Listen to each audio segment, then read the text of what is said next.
우리에게 주신 말씀은 에베소서 4장 신약성경 313쪽에 있습니다. 먼저 드라마 바이블로 하나님 말씀 읽고 그 뒤에 은혜 나누도록 하겠습니다. 제4장. 그러므로 주 안에서 갇힌 내가 너희를 구원하노니 너희가 부르심을 받은 일에 합당하게 행하여 모든 겸손과 온유로 하고 오래 참음으로 사랑 가운데서 서로 용납하고 평안에 매는 줄로 성령이 하나 되게 하신 것을 힘써 지키라. 몸이 하나요 성령도 한 분이시니 이와 같이 너희가 부르심의 한 소망 안에서 부르심을 받았느니라. 주도 한 분이시요 믿음도 하나요 세례도 하나요 하나님도 한 분이시니 곧 만유의 아버지시라. 만유 위에 계시고 만유를 통일하시고 만유 가운데 계시도다. 우리 각 사람에게 그리스도의 선물의 분량대로 은혜를 주셨나니 그러므로 이르기를 그가 위로 올라가실 때 사로잡혔던 자들을 사로잡으시고 사람들에게 선물을 주셨다 하였도다. 올라가셨다 하였은즉 땅 아래 낮은 곳으로 내리셨던 것이 아니면 무엇이냐. 내리셨던 그가 곧 모든 하늘 위에 오르신 자니 이는 만물을 충만하게 하려 하심이라. 그가 어떤 사람은 사도로 어떤 사람은 선지자로 어떤 사람은 복음 전하는 자로 어떤 사람은 목사와 교사로 삼으셨으니 이는 성도를 온전하게 하여 봉사의 일을 하게 하며 그리스도의 몸을 세우려 하심이라. 우리가 다 하나님의 아들을 믿는 것과 아는 일에 하나가 되어 온전한 사람을 이루어 그리스도의 장성한 분량이 충만한 데까지 이르리니 이는 우리가 이제부터 어린아이가 되지 아니하여 사람의 속임수와 간산 유혹에 빠져 온갖 교훈의 풍조에 밀려 요동하지 않게 하려 함이라. 오직 사랑 안에서 참된 것을 하여 범사에 그에게까지 잘할지라. 그는 머리니 곧 그리스도라. 그에게서 온 몸이 각 마디를 통하여 도움을 받음으로 연결되고 결합되어 각 지체의 분량대로 역사하여 그 몸을 자라게 하며 사랑 안에서 스스로 세우느니라. 그러므로 내가 이것을 말하며 주 안에서 증언하노니 이제부터 너희는 이방인이 그 마음에 허망한 것으로 행함같이 행하지 말라.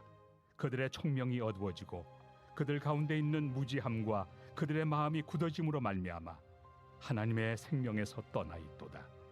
그들이 감각 없는 자가 되어 자신을 방탕에 방임하여 모든 더러운 것을 욕심으로 행하되 오직 너희는 그리스도를 그같이 배우지 아니하였느니라.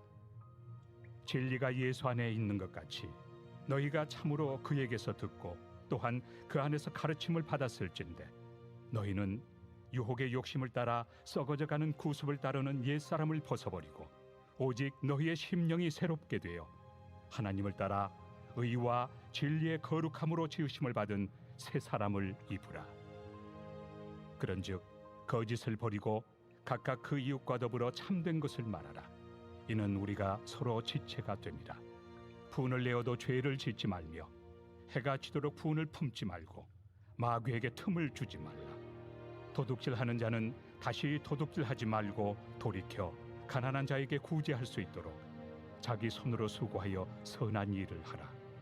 무릇 더러운 말은 너희 입 밖에도 내지 말고 오직 덕을 세우는 데 소용되는 대로 선한 말을 하여 듣는 자들에게 은혜를 끼치게 하라.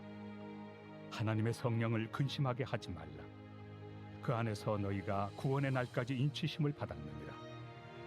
너희는 모든 악독과 노함과 분냄과 떠드는 것과 비방하는 것을 모든 악의와 함께 버리고 서로 친절하게 하며 불쌍히 여기며 서로 용서하기를 하나님이 그리스도 안에서 너희를 용서하심과 같이 하라. 아멘. 먼저 소식 하나 전하겠습니다. 오늘 수요 기도에 어제 문자 드린 것처럼 공연옥 선교사님은 우리가 이슬람 지역에서 선교하고 계셔서 만약에 유튜브로 올리거나 실시간으로 방영할 경우 사역에 제한이 있을 수 있어서 실시간으로 하지 못하고 또 끝나고 난 이후에 그것도 유튜브로 올리지 못합니다. 그 부분을 이해하시고 또 함께 듣기를 원하시는 분은 꼭 동참하셔서 들으시면 되겠습니다. 제가 좋아하는 그 목사님 중에 찰스 프롤전이라는 아주 유명한 그런 목사님이 계십니다. 실제로 그분의 이야기인데요. 한 성도님이 찾아오셔서 이렇게 자랑스럽게 이야기했다고 그래요. 목사님, 저는 술을 마시지 않습니까? 아, 예, 그러십니까? 저는 담배도 피지 않습니다. 아, 그러시군요. 도박도 하지 않습니다. 그랬더니 목사님이 아무 말도 안 합니다. 외도도 하지 않았습니다. 계속 그렇게 뭐 하지 않았습니다 해서 묻습니다. 그러면 혹시 건초더미 같은 거 드십니까? 아니요. 아니, 그런 걸 왜 물으십니까? 라고 반문했더니 이렇게 말했다고 하죠. 지금까지 성도님은 안 한 것만 이야기했습니다. 저는 그런데 성도님이 무언가를 하는 사람이 되었으면 좋겠습니다 라고 이야기를 했다는 거죠. 여러분, 신앙생활이 무엇이라고 생각합니까? 물론 하지 말아야 할 것을 안 하는 것도 중요하지만 더 중요한 것은 마땅히 그리스도인으로서 해야 할 것들을 놓치지 않고 하는 것, 보다 적극적으로, 소극적으로 안 하는 것보다는 적극적으로 해야 될 것을 해내는 것이 훨씬 더 중요한 영역에 속해 있는 겁니다. 예컨대 하나님께로 더 가까이 나아가야 하고 더 신앙적인 일들을 위해서 우리가 시간을 들여서 또 에너지를 바쳐서 헌신해야만 하는 것이죠. 그래야만 이 땅에 하나님의 나라를 이식할 수 있고 이 땅을 하나님이 원하는 방식으로 우리가 변화시켜 나갈 수 있는 겁니다. 에베소서를 통해 하나님께서 원하시는 그림이 바로 이겁니다. 에베소서는 구조상 크게 두 부분으로 나눌 수 있죠. 1장부터 3장까지 그리고 4장부터 6장까지입니다. 1장부터 3장까지는 우리가 어떻게 예수 그리스도 안에 구원받게 되었는지를 설명하고 4장부터 6장까지는 그렇게 구원받은 우리는 어떤 삶을 살아야 할지에 대해서 말씀하는 겁니다. 그러면서 우리가 어떤 모습으로 살아야 하는가, 이게 바로 오늘 보면 4장의 시작 아니겠습니까? 그런데 이를 말하면서 시작 1절은 이렇게 시작합니다. 4장 1절, 그러므로 주 안에서 갇힌 내가 너희를 권하노니 너희가 부르심을 받은 일에 합당하게 행하여 라고 말합니다. 부르심을 받은 일에 합당하게 행하라 라고 말씀하고 있죠. 우리 한 사람 한 사람이 이 땅에 그냥 존재하는 것이 아니라 하나님의 부르심과 뜻이 있어 존재한다는 겁니다. 어떤 일을 하고 있는지, 우리가 무슨 일을 하고 있는지 또한 하나님 주신 그 목적이 있어서 그 일을 하고 있는 것이니 그런 일들을 향하면 있어되 우리가 부르심을 따라서 그 부르심에 합당하게 살아가는 것이 너무너무 중요하다는 겁니다. 그런 가운데 여기는 가장 중요한 게 뭘까요? 우리가 이렇게 구원받을 자로서 부름받았다. 예수 믿지 않는 사람이라면, 교회 다니지 않는 사람이라면 굳이 이렇게 하지 않아도 되겠지만 적어도 예수님을 믿고 교회 다니는 사람이라면 우리 이런 일들은 꼭 부르심에 따라서 행해야 된다라고 말씀하는 거죠. 그것이 바로 무엇이냐? 이 4장에 대한 말씀인데 정말 많은 내용들이 있어요. 이 짧은 시간 다 살펴볼 수는 없지만 전 여러분이 한번 오늘 이 말씀이 끝나고 새벽 기도 끝나고 집에 가서도 한번 말씀을 천천히 읽어보셨으면 좋겠어요. 그래서 그리스도인들 마땅히 이렇게 살아야 되는구나, 또 이렇게 하지 말아야 되는구나를 다시 한번 확인하는 시간이 되었으면 합니다. 중요한 것은 다 너무너무 중요하지만 그 중에 앞부분에 있는 것을 중요하니까 먼저 언급하지 않았겠습니까? 그래서 앞에 있는 내용을 함께 살펴보려고 하는데 먼저 2절부터 6절까지 중에 2절과 3절 말씀 같이 한번 읽겠습니다. 시작. 모든 겸손과 온유로 하고 오래 참음으로 서로 가운데서 서로 용납하고 평안에 매는 줄로 성령이 하나 되게 하신 것을 힘써 지키라. 여기 보면 첫 번째로는 어떻게 하라고 합니까? 모든 겸손해야 된다는 겁니다. 이 겸손이라는 단어가 참 재밌습니다. 타페이노 프로시네라는 단어인데 내가 알고 있는 것이 전부가 아니다라는 것을 인정하는 것이 겸손이다라는 그런 뜻입니다. 많은 사람들이 자기 지식과 자기 경험을 상당히 의존합니다. 그리고 내가 알고 있는 것이 가장 옳다고 생각하고 내가 경험한 것이 최고의 경험이라고 생각하고 그것이 마치 진리인 것처럼 완벽한 해법처럼 생각합니다. 신앙생활도 다 그렇고 목회자에 대해서도 목사님은 이래야 돼, 그것이 과연 정말 성경적인가 그렇지 않은 걸 떠나서 내가 그렇게 생각하면 그것이 진리인 것처럼 생각하는 그런 사고방식을 갖고 있습니다. 그러나 사람은 모든 것을 경험할 수 없고 모든 것을 다 알 수도 없습니다. 그런 맥락에서 내가 아는 것이 전부가 아닐 수도 있어. 내 경험이 완벽한 경험이 아닐 수도 있어 라는 사실을 인정하는 것, 그 사실을 인정할 때 우리는 겸손해질 수 있는 겁니다. 내가 그동안 많은 걸 경험해 왔지만 이것은 그 큰 빙산의 일각처럼 나의 삶의 그 일부분으로 경험한 것뿐일 뿐이지 또 다른 다양한 면들이 있을 수 있다는 것을 인정하는 것, 그럴 때 우리는 겸손한 사람으로 살아갈 수 있게 되는 것이죠. 두 번째로는 온유해야 합니다. 이 온유라는 말은 여러분 많이 들어보셨을 거예요. 말이 있어요. 근데 야생마가 있는데 그 야생마를 길들이는 과정, 그 야생마를 길들이는 것을 일컬어 온유하게 한다라는 뜻을 갖고 있습니다. 따라서 이 성경에서 쓰인 온유도 마찬가지입니다. 프라오테스라는 단어인데, 그러니까 이게 무슨 말일까요? 우리의 성품은 그냥 놔두면 마치 야생마 같다는 거예요. 그러니까 그것을 계속 길들여야지만 온유한 성품으로 바뀌어질 수 있다는 거죠. 여러분, 우리가 교회에서 혹은 가정에서 나와 전혀 다른 스타일의 사람들을 만나게 하는 이유가 무엇 때문일까요? 부부로 수십 년 살아도 참 다르다, 참 이해할 수 없다 라는 생각이 드는 이유가 무엇 때문일까요, 여러분? 그 다른 모습을 통해 배우라는 거죠. 아, 저런 말은 사람도 있구나, 저런 스타일도 있을 수 있겠구나. 그래서 상대를 통해서 배우는 겁니다. 나의 연약함이 나에게 없는 것을 그 사람의 강점을 통해 배우게 되고, 또 그 사람의 약점을 통해서 혹시 나에겐 그런 면은 없지 않은가 살펴보게 되면서 나의 신앙 인격을 다듬어가는 과정이 바로 온유함이라는 거죠. 그런 의미에서 우리 한 사람 한 사람이 온유함을 위해서 마치 내 인생은 나는 야생마와 같다라는 것을 인정하고 야생마 같은 나를 길들이기 위해서 늘 부단히 노력해야지만 온유한 성품, 신앙적인 온유한 성품을 가질 수 있다는 사실을 우리가 기억해야 한다는 것이죠. 세 번째로는 서로 용납하라 라고 되어 있죠. 그런데 용납의 조건이 있어요. 오래 참음으로 사랑 가운데서입니다. 누군가를 용납하는 것 쉽지 않습니다. 근데 한 가지 기억할 것은 이 땅에 실수하지 않을 수 있는 사람은 아무도 없다는 겁니다. 사실 누구나 실수할 수 있는데, 그리고 우리에게 필요한 태도는 뭐냐면 그 실수 안에서 그 사람을 용납하는 겁니다. 용서하고 받아들이는 것.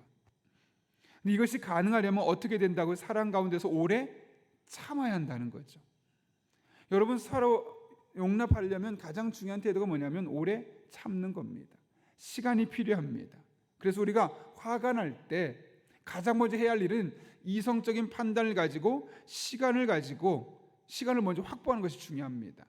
금방 내 감정을 표현하는 것보다는 한번 참고 시간을 보내고 나서 하게 되면 우리는 상대방을 용납할 수 있는 기회를 얻을 수 있게 되는 거죠. 그런데 한 가지가 더 필요하고 있어요. 사랑 가운데서. 그러니까 용서하려면 사랑의 마음을 달라고 하나님께 기도할 뿐만 아니라 시간을 확보해서 그 시간을 버틸 때 할 수 있다는 겁니다. 여러분, 누군가 용납하지 못했던 사람이 있다면 왜 그랬나 한번 살펴보십시오. 그 순간적으로 나도 모르게 반응했기 때문에 갈등이 더욱더 깊어졌었던 그런 일은 있지 않았는가. 네 번째로는 하나 되게 하신 것을 힘써 지켜야 합니다. 근데 참 본문을 보십시오. 재미있는 것은 하나 되십시오, 하나 되어야 합니다 라고 말하지 않습니다. 왜 그럴까요, 여러분?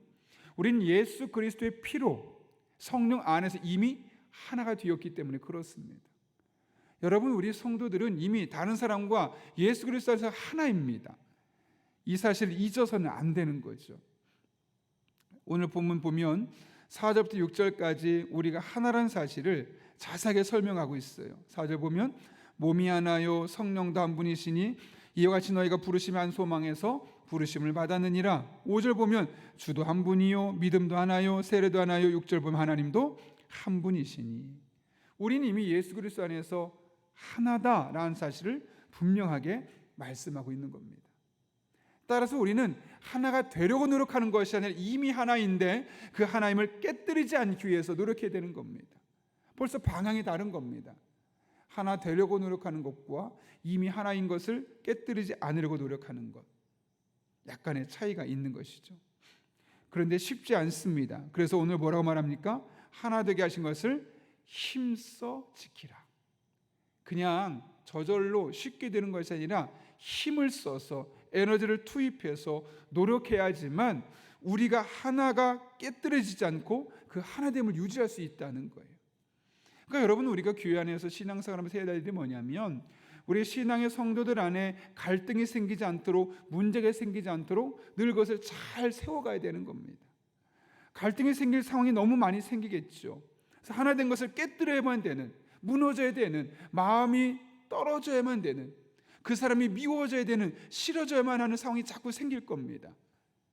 우리가 할 일은 뭐냐면 그렇게 생기지 않도록 애초에 예방하고, 그런 일이 생길 때 그것이 갈라져서 서로 원수가 되고 서로 미워지지 않도록 그 마음을 잘 지켜나가는 것, 이것이 바로 가정 안에서건 교회 안에서건 우리 그리스도인들이 하나님이 하나 되게 하신 것을 힘써 지켜야 할 영적인 책무라는 겁니다. 이렇게 네 가지로 먼저 이야기했던 바울은 계속해서 7절부터 10절까지의 말씀을 통해서 하나님께서 우리에게 은사를 주셨다는 사실을 이야기하죠. 먼저 은사 성격이 말하면서 8절을 보게 되면 시편 68편을 인용해요. 그가 위로 올라가실 때 사로잡혔던 자들을 사로잡으시고 사람들에게 선물을 주셨다. 이게 무슨 말이냐면 예수님께서 이 땅에 오셨다가 다시 하늘로 올라가지 않으셨습니까? 그것처럼 예수님이 이 땅에 오셔서 다시 올라가시면서 이 땅에 우리에게 선물을 주셨다는 거예요. 그게 바로 뭐냐면 은사라는 거죠. 11절에 보면 뭐라고 되어 있습니까? 사도, 선지자, 복음 전하는 자, 목사와 교사, 말씀을 맡은 자들이죠. 바로 이런 자들을 이 땅에 선물로 주셨다는 거예요. 이유가 무엇 때문입니까? 12절 말씀 같이 읽겠습니다. 시작. 이는 성도를 온전하게 하여 봉사일을 하게 하며 그리스도의 몸을 세우려 하심이라. 하나님은 우리가 어떤 삶의 기준을 갖고 살기를 원하세요. 되는 대로 그때그때 순간적으로 결정하는 것이 아니라 어떤 특별한 일정한 기준을 따라 살기를 원하시는데 그것이 바로 말씀입니다. 그런데 문제는 뭐냐면 우리 힘으로 말씀을 다 알 수가 없잖아요. 여러분이 말씀 다 해석할 수 없잖아요. 그래서 여러분에게 말씀을 전할 사람들이 필요하다는 거죠. 그들이 특별한 능력을 갖고 있기 때문에 남다른 영적인 권위를 갖고 있기 때문이 아니라 성도를 온전하게 하여 봉사를 하게 하고 궁극적으로 교회를 든든히 세우기 위해서 목적이 있어서 그런 자들을 세우셨다는 거죠. 그리고 이를 위해서는 굳이 여러분이 사도가 되고 선지자가 되고 복음 전하는 자, 목사와 교사가 되어서, 목사와 교사는 같은 말인데 그럴까 필요까지는 다 없다는 거예요. 모든 사람이 다 그럴 필요는 없고 하나님 목적에서 그런 사람을 세우셨을 때 그들이 가르치는 것을 귀담아 잘 듣고 온전한 자가 되어서 교회를 세워가는 일이 우리에게 필요하다는 사실을 말씀하고 있는 것이죠. 예전에 제가 한 목사님의 책을 보다가 이 전도지에 대한 이야기를 봤던 기억이 있어요. 전도지에 이런 내용을 썼대요. 우리 교회는 부담 없이 편안하게 신앙생활할 수 있는 곳입니다 라는 이야기를 전도지에 썼다는 거죠. 물론 그렇게 쓴 이유를 알 것 같습니다. 우리 교회는 편한 교회입니다. 그리고 최대한 우리 교회에서 신앙생활 즐겁게 편안하게 했으면 좋겠습니다. 교회에 대해서 좀 좋은 인상, 최대한 좋은 인상을 남기기 위해서 그런 메시지를 분명히 적었을 겁니다. 그런데 그것이 단순히 그런 좋은 인상만을 위한 것이라면 괜찮겠지만 만약 그것이 그 교회 목회자의 철학이라면 그것은 결코 좋은 교회가 아닐 겁니다. 우리 교회는 죄 같은 것은 지적하지 않겠습니다. 십자가를 지라는 말도 하지 않겠습니다. 헌신하라는 말, 봉사라는 말도 하지 않겠습니다. 그냥 편안하게 와서 예배만 드리다 가십시오 라는 말과 같습니다. 오늘날 많은 사람이 초대형 교회에 가서 편안하게 주일 예배만 드리고 오려하는 이유와 별반 다르지 않은 것이죠. 그런데 여러분, 교회는 그런 곳이 아닙니다. 교회는 잘못했으면 죄를 지적받는 것이고 십자가의 원리를 배우고 그 십자가의 원리를 따라서 이 땅에서 어떻게 살아야 할지를 진지하게 고민하게 만드는 곳이고 엄밀히 말하면 하나님의 눈치를 보며 신앙생활을 하는 것입니다. 왔다가 쉬었다 가는 휴양소가 아니라 더욱 강해져서 세상으로 나가야 하는 영적인 훈련소가 바로 교회가 되어야 하는 것이죠. 그런 의미에서 좋은 교회는 어떻게 될까요, 여러분? 좋은 교회는 좋은 성도들이 만들어 가는 곳입니다. 여러분, 어떤 과수원이 좋은 과수원이라고 말하죠? 좋은 나무가 있어 좋은 열매, 좋은 사과를 많이 맺으면 그런 과수원을 좋은 과수원이라고 하는 것처럼 좋은 교회는 좋은 성도들이 모여서 만들어가는 것입니다. 그리고 이를 위해서는 말씀으로 훈련받고 신앙적으로 잘 훈련받아야 되는 거죠. 그리고 주신 은사를 따라서 그리스도의 몸인 교회를 든든히 세워갈 때 그 교회가 건강한 교회로, 든든한 교회로 세워져 갈 수 있는 겁니다. 여러분은 우리 교회가 좋은 교회가 되기를 원하십니까?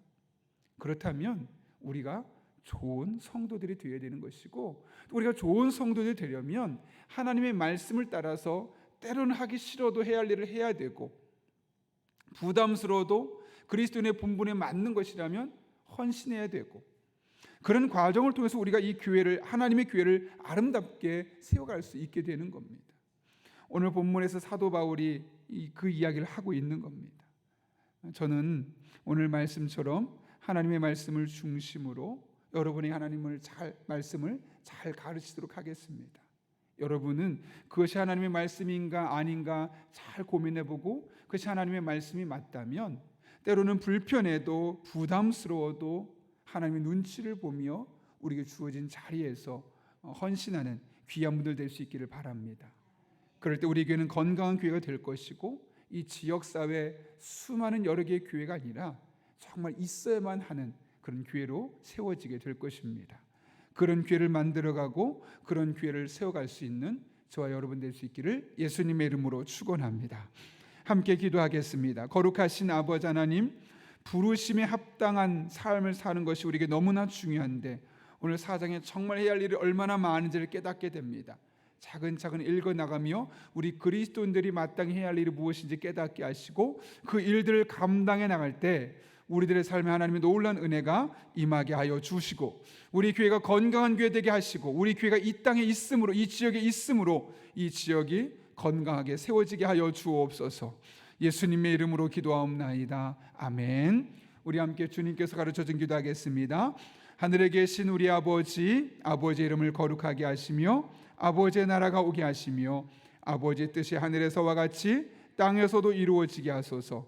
오늘 우리에게 일용할 양식을 주시고, 우리에게 일용할 사람 준 것 같이 우리 죄를 용서해 주시고, 우리를 시험에 빠지지 않게 하시고 악에서 구하소서. 나라와 권능과 영광이 영원히 아버지의 것입니다. 아멘. 우리 이 시간 함께 기도하실 때 주신 말씀을 기억하며 우리가 부르심이 합당한 삶을 살아서 우리 교회를 하나님께서 기뻐하시는 교회로 든든히 세워지게 하시고, 우리가 속해 있는 곳마다 하나님 나라를 위해 온전히 세워갈 수 있는 그런 은혜가 있게 달라고 기도합니다. 한 걸음 나아가서 오늘 주신 말씀 안에서 성령으로 충만하게 하시고 마땅히 기도할 바를 알게 하시며, 이를 통해 모든 것을 합력해 선을 이루시는 하나님을 경험할 수 있게 달라고, 또 우리 가정을 위해 기도합니다. 가정이 경제적 어려움에서 인하여서 낙심하지 않도록 교우들의 직장을 지켜주시고, 직장이 단순한 경제활동의 장소가 아닌 복음을 전파하는 전투기지가 될 수 있게 달라고, 또 우리 교회를 위해 기도합니다. 복음을 전하는 담대하게 선포할 수 있는 수요 전도대원들에게 힘과 능력을 더해주시고, 복음 전파의 사명을 끝까지 완수할 수 있도록 몸과 마음과 생각을 주장해 달라고, 오늘 수요도 기도를 통해서 하나님 아버지의 마음을 알고 기도하는 가운데 더욱더 많은 응답을 경험할 수 있게 달라고 기도합니다. 이 땅에 많은 사람들을 기도합니다. 소외전자들과 약자들이 꿈과 소망을 품을 수 있는 그런 우리나라가 될 수 있게 달라고, 이제 머지않은 시기에 우리가 또 정치인들을 뽑아야 되는 일이 다가왔습니다. 우리가 정치인들이 이 땅을 잘 다스릴 수 있게 해주시고, 또 그들을 잘 뽑을 수 있는 그런 영적인 지혜가 우리 성도들에게 있게 달라고, 또 전쟁과 기근, 핍박이 있는 곳에 하나님께서 친히 동행하시고 개입하여 주셔서 가장 선한 길을 인도하시는 하나님의 놀라운 은혜를 경험할 수 있게 해달라고 기도합니다. 한 걸음 나가 우리가 가전 기도 제목과 우리의 기도가 필요한 분들을 위해서 이 시간 간절한 마음으로 함께 기도하겠습니다. 거룩하신 아버지 하나님, 오늘 우리를 주님 전에 불러주시고 은혜 안에 머물 수 있도록 인도하시는 애 진심으로 감사를 드립니다. 하나님을 바라보며 의지하며 나아가길 원합니다. 우리들의 삶을 붙잡아 주시고 하나님 영광 위한 삶이 되게 하시고 그렇게 하나님 아버지의 마음을 시원케 하는 주의 종들로 살아가게 하여 주옵소서. 오늘도 성령 충만하게 하여 주시옵소서. 마땅히 기도할 바를 알게 하시고 그렇게 기도하며 나갈 때 모든 것을 합력해 선을 이루시는 하나님의 놀라운 은혜가 우리 성도들의 삶이 경험되게 하여 주옵소서. 이 새벽에 주님의 도우심을 간구하며 믿음으로 기도하며 나아갑니다. 우리들을 붙잡아 주시고 우리의 기도가 결코 헛되지 않게 하시고 하나님의 영광을 위하여 하나님의 나라를 위하여 온전히 나아갈 수 있도록 우리들을 붙잡아 주시옵소서.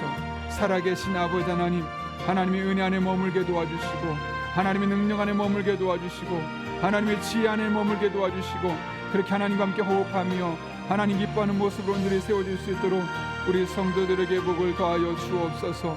이 어려운 시기에 성도들의 가정을 지켜주시길 원합니다. 경제적인 어려움 겪지 않도록 주님 인도해 주시고 아니 이 어려운 시기에 하나님의 영광을 위하여 하나님 나라를 온전히 나아갈 수 있도록 주님 친히 역사하여 주옵소서.